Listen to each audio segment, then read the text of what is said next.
दोस्तों, हम सब ये जानते तो हैं ही कि हमारे सनातन धर्म में ब्रह्मा, विष्णु और महेश, इन तीन देवताओं जिन्हें त्रिदेव भी कहा जाता है, उनको सबसे ऊंचा स्थान प्राप्त है और सभी देवगण इनकी ही स्तुति किया करते हैं। इसके अलावा फ्रेंड्स, देवता हो या असुर, सभी घोर तपस्या और यज्ञ आदि से इनकी ही स्तुति किया करते हैं और इनसे वरदान पाने की अभिलाषा रखते हैं। इन त्रिदेव से बढ़कर कोई इस सृष्टि में नहीं है, जो इस पूरे जगत और ना जाने कितने ही ब्रह्मांडों का निर्माण, पालन और संहार करते ही रहते हैं। ब्रह्मा को निर्माता, भगवान श्री विष्णु को पालन करता और रुद्र अर्थात भगवान शिव को संहार करता कहा जाता है। कलयुग में भी इन त्रिदेवों की स्तुति करना एक पुण्य फल की प्राप्ति के लिए सबसे सरल सही मार्ग बताया जाता है। इस बात में भी कोई संदेह नहीं है फ्रेंड्स कि परमात्मा एक ही हैं और ये इनके रूप हैं जो अपने पद पर स्थित होकर अपना अपना कार्य करते रहते हैं और हर सृष्टि का संचालन, नियंत्रण करने का सामर्थ्य प्राप्त करते हैं। दोस्तों, हमारे वेदों और शास्त्रों में इस बात का कभी भी कोई संदेह की चर्चा नहीं हुई है कि ब्रह्मा, विष्णु और शिव अलग अलग हैं, क्योंकि दोस्तों ये सभी किसी न किसी गुण के आधार हैं जिनसे ये तीन गुण सत्व, रज और तम इस सृष्टि को प्रभावित करते हैं। तो इसलिए हमें मन से ये बात निकाल देनी चाहिए कि उनकी कोई तुलना भी हो सकती है। जहाँ तक सृष्टि के प्रारंभ की बात है तो सर्वप्रथम जल ही जल की उत्पत्ति थी, जिसमें किसी अंड के आकार में सबसे पहले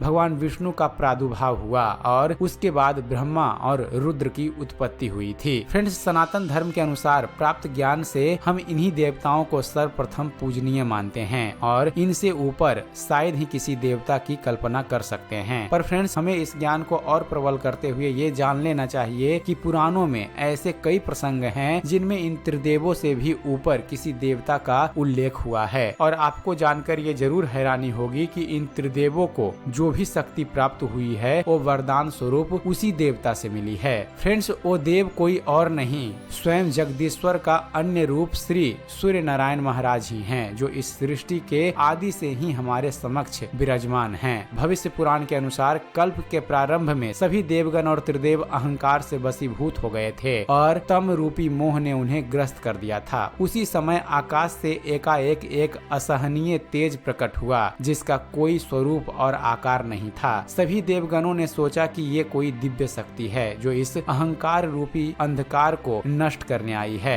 उन्होंने उस तेज से थोड़ा शांत होने का आग्रह किया। उसके बाद भगवान सूर्य अपने विराट स्वरूप में सामने आए और सभी देवगणों ने अपनी अपनी स्तुति कर उनका वंदन और अर्चन आदि किया। इसके बाद भगवान सूर्य ने ब्रह्म आदि देवताओं को अपने स्वरूप और चिंतन भक्ति के बारे में बताया। उनसे आग्रह किया कि वे उनके इस सच्चिदानंद स्वरूप का चिंतन करें और मेरा ध्यान करके फल स्वरूप वर मांगे। इसके बाद भगवान सूर्य ने अपनी शक्तियां सभी देवताओं को प्रदान की और ध्यान लगाने को कहा। थोड़े समय बाद भगवान सूर्य सबसे पहले ब्रह्मा के पास आए और उनकी भक्ति से प्रसन्न होकर वर मांगने को कहा। इस पर ब्रह्मा ने कहा कि आप मुझे समस्त सृष्टियों का निर्माता बनाएं और उचित स्थान दे। इस पर भगवान सूर्य ने ब्रह्मा को तथाकथित वर और स्थान प्राप्ति का अनुमोदन देते हुए वर दिया। इसके बाद भगवान शिव की भक्ति भाव से परिपूर्ण तपस्या से प्रसन्न होकर भगवान सूर्य ने उनसे भी वर मांगने को कहा। इस पर शिवजी ने उनसे सृष्टियों का संहार करता होने का वरदान मांगा और उत्तम स्थान की कामना की। इस पर भगवान सूर्य ने उन्हें तथास्तु कहकर वर दिया और अंतर्ध्यान हो गए। इसके पश्चात भगवान सूर्य शालिग्राम में स्थित भगवान श्री विष्णु के पास गए और उनके तप से प्रभावित होकर उन्हें भी वर मांगने का अनुग्रह किया। इस पर भगवान विष्णु ने कहा कि उन्हें अपनी अचल भक्ति प्रदान करें और शत्रुओं का नाश करने की शक्ति दें, जिससे वे समस्त सृष्टियों का पालन कर सकें। भगवान सूर्य ने उन्हें भी वर देकर अपना